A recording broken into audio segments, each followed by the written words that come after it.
Hi, I'm Susanna Bowling, and this is live from the Hotel Edison Times Square Chronicles presents. I have never been so honored as to have the guest that I have today. He is a Tony Award winning, Oscar winning, Drama Desk winning. He is one of the most prolific playwrights that I know. Last year, he had Danny and the Deep Blue Sea, his first play. He had Brooklyn Laundry and Doubt, all playing in New York. He won an Oscar for Moonstruck, so if you're constantly saying snap out of it, that would be John Patrick Shanley. I quote you all the time. I'm constantly either saying to myself or saying to other people, snap out of it. Do you hear that a lot? Well, I quote myself a lot too. But, anything I say would be a quote from me. I've had snap out of it said to me a goodly amount. When writing Moonstruck, where did your head go? What were you trying to accomplish? Because it seriously was one of the most endearing films I've ever seen. Well, I lived up in Washington Heights at that time in a tenement with the broken windows and cracks in the wall. And for me, it was incredibly romantic. And I would play Puccini and write that script. And then if anybody called me on the phone, which they did pretty much every day, I would stop wherever I was in the script and read it to whoever had called. Because I was enjoying it so much. So it was a great experience. It made me feel like a bohemian of the old school. I think that's what your plays do, is they bring in old school feelings with new trends, and they transcend each time you see them. Well, I do my best. No, I mean, in seeing Danny in the Deep Blue Sea, I saw it a different way than when I first saw it. Same thing with Doubt. Brooklyn Laundry was new, so I couldn't. Yeah. The revival of Danny was done with Aubrey Plaza, who is a really modern voice, and she brought her own peculiar stamp to the part, and she was kind of great.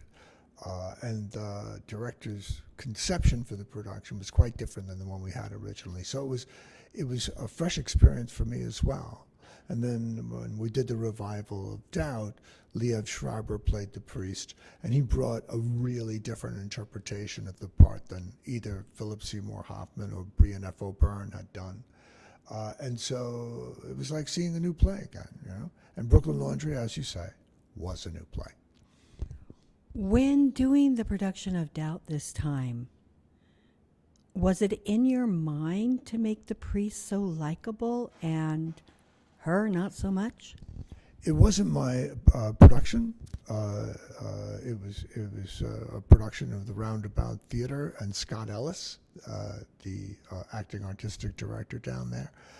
And so I was, a member of the audience and experiencing it that way. I directed Brooklyn Laundry, and then someone else again directed Danny and the Deep Blue Sea.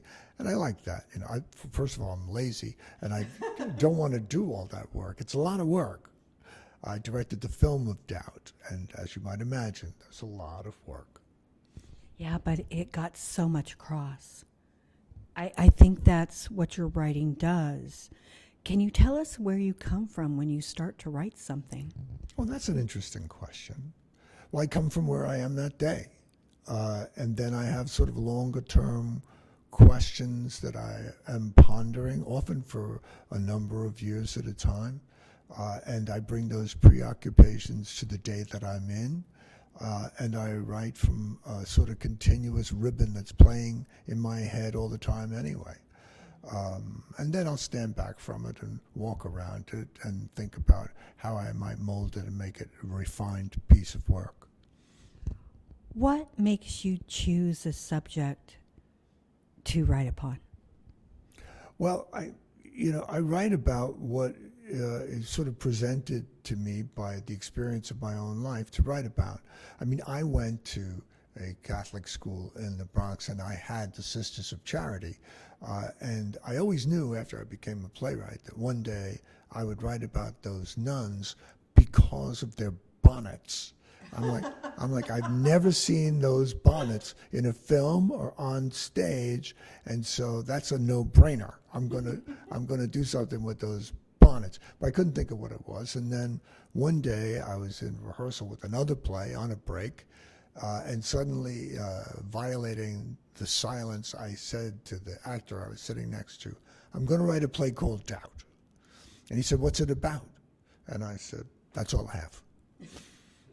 But gradually, the play came to that title, like fish come to a lure, and I was able to do something that I was proud of. What made you get into playwriting? Did you always know you were going to be a playwright? No, I've been a writer since I was 11 years old, but I started as a poet and did that exclusively for many years. And then after I got out of the Marine Corps, I went back to NYU, where I'd gone for a year and been thrown out.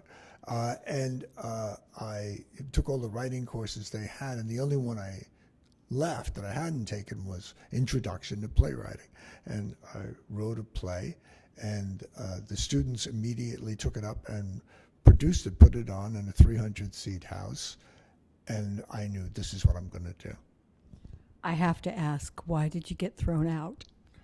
Well, there was a misunderstanding.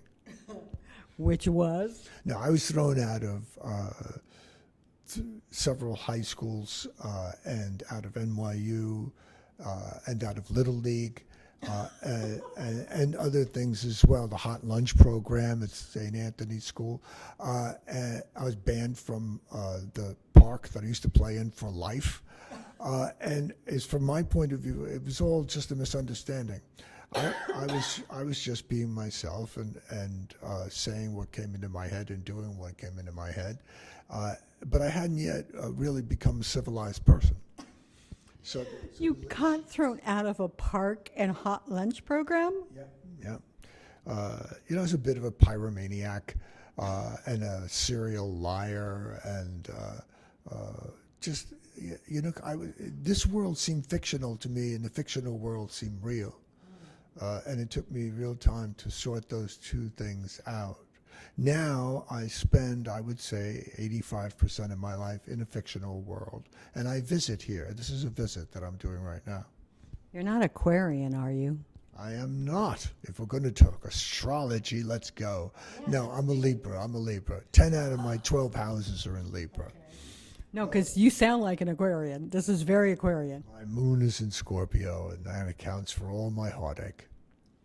Ah, I know someone just like you, actually.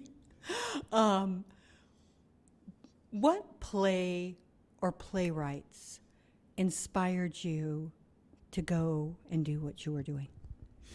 Well, I saw the first two shows I ever saw on stage when I was a kid were at Cardinal Spellman High School, and they were The Miracle Worker and Cyrano de Bergerac.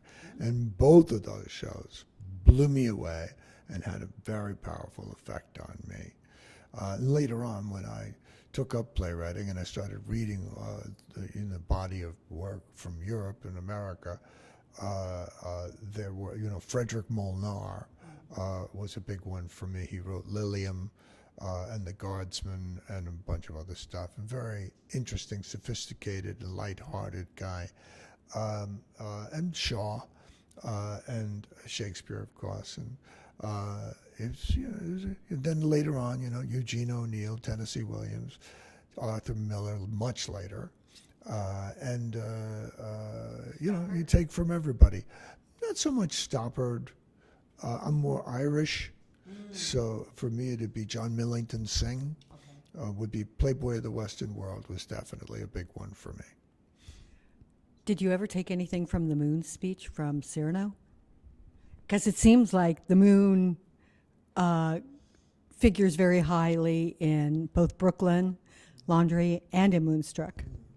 Well, I noticed that when I was a kid and I would look at the moon, I felt a nameless, wordless ache in my heart that was a mixture of beautiful and sad, a certain peculiar romantic brand of melancholy. Only much later did I find out that the moon is a broken off piece of the earth that circles us. It's our sort of lost child that we look up and we're waiting for it to come back or for us to go to it. So the longing is kind of a physical reality, and that captures my imagination. I love that. I never thought of that before. In writing right now, what do you want people to take away from them? Or that's, you got to leave that to the people who are experiencing your work. You don't want to shove stuff in their pockets and say, take this home with you. Let them have the experience of the story, of the language, whatever they choose to, and let them think of it what they want. It's not your business, really, what their response is. Now, I love what you're doing next. You're doing a new play called Banshee, and it's a one-act, and it's in a festival. I love the fact that you've gone this route. Well, I've always adored short plays, 10-minute plays, 20-minute plays, and the Chain Theater is one of the primary places in New York that puts on one-act plays. They're doing somewhere upwards of 50 in this go-round, and so mine is just, one speck in the firmament, and that's fine with me. I did a lot this year, and so this is just a little something to sort of participate in the kind of theater that made me and made so many other writers, where there's really no money changing hands. It's much more about this is what you want to do. I love that. Can you tell me a little bit about Banshee?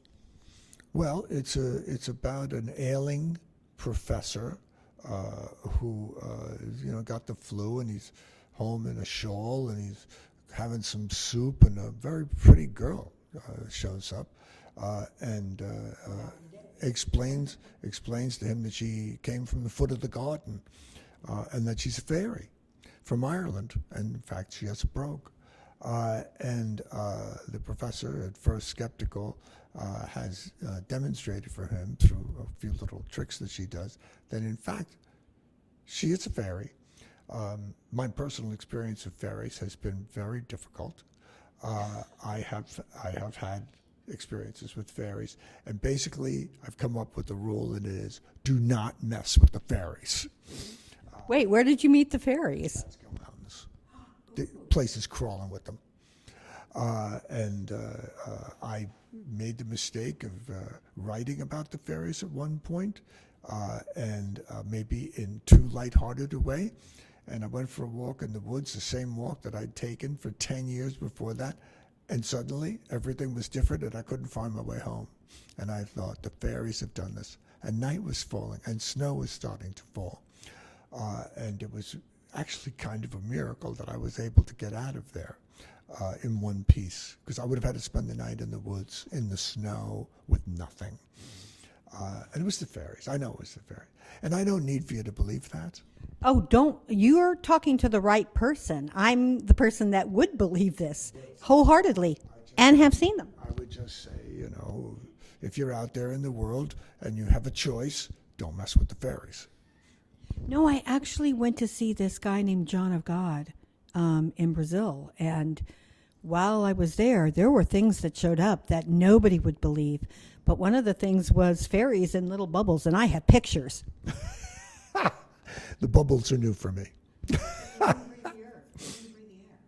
Okay. But honestly, I have pictures of this. We have pictures of Godzilla. Well, it depends on which ones you're looking at. Or Loch Ness. There you go.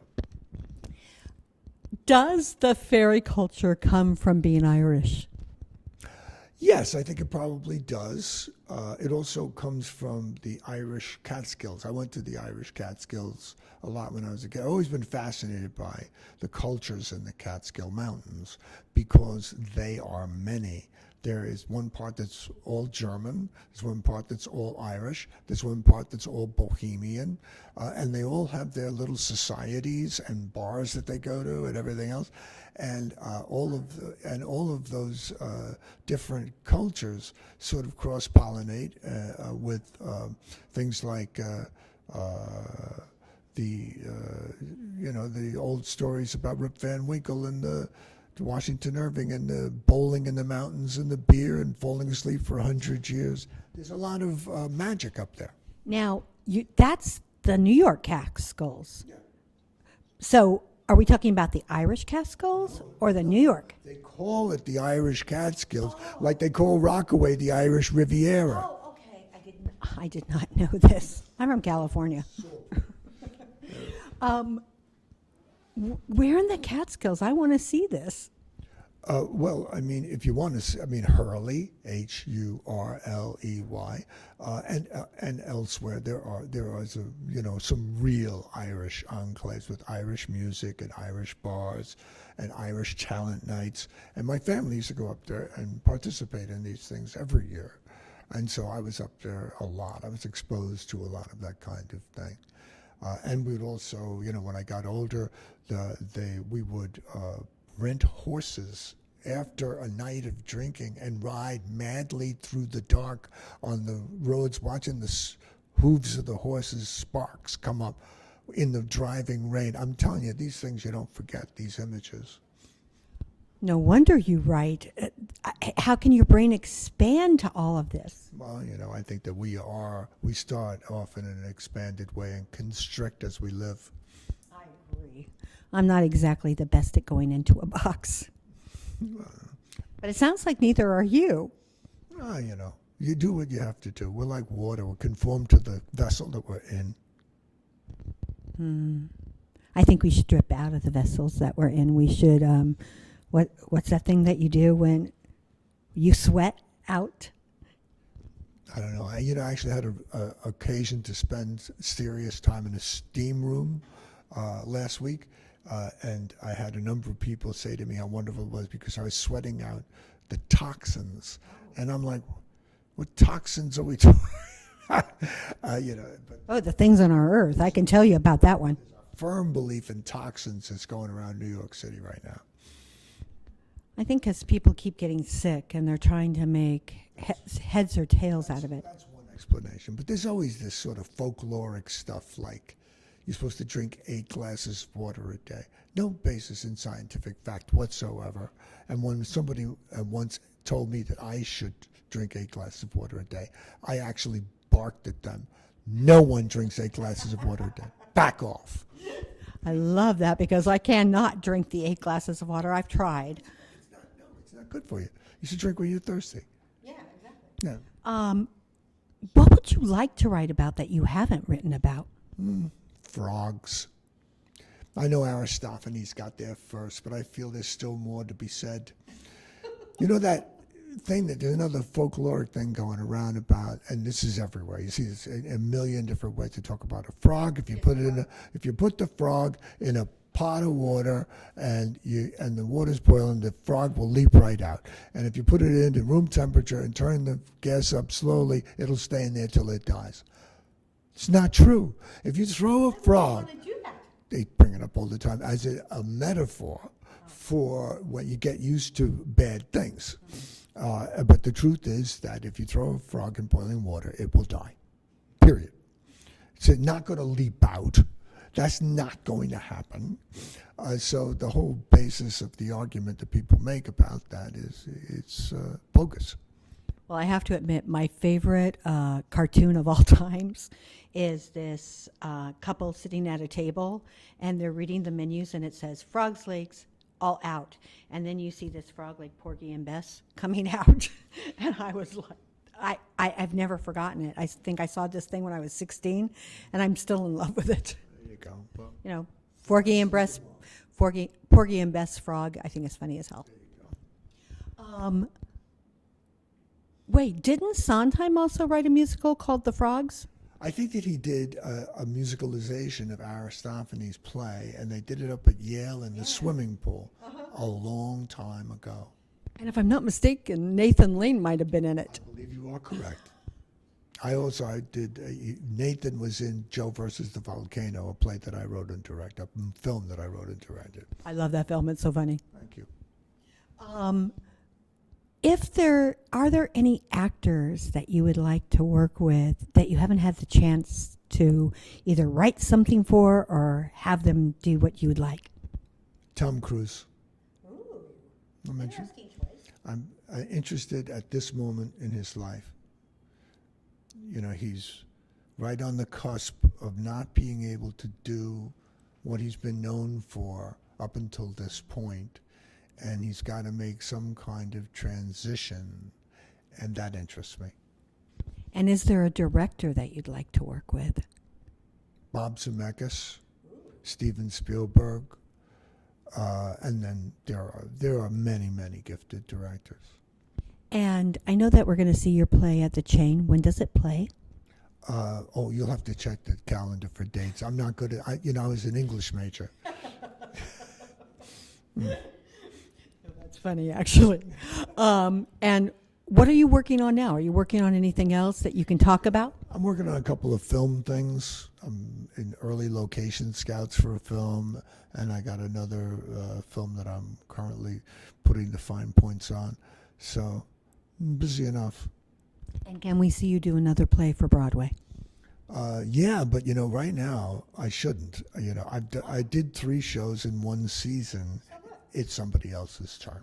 No, hello, Andrew Lloyd Webber. It's the same thing. You take a year off. It's like when you're growing beans, soybeans. You got to let the earth that was exhausted replenish before you go back again. The audience has had enough of me for a year. No, actually, I haven't. Go and see at the Chain Theater. Go and see Banshee. I think you'll get a kick out of it. Oh, I'm definitely going to see Banshee.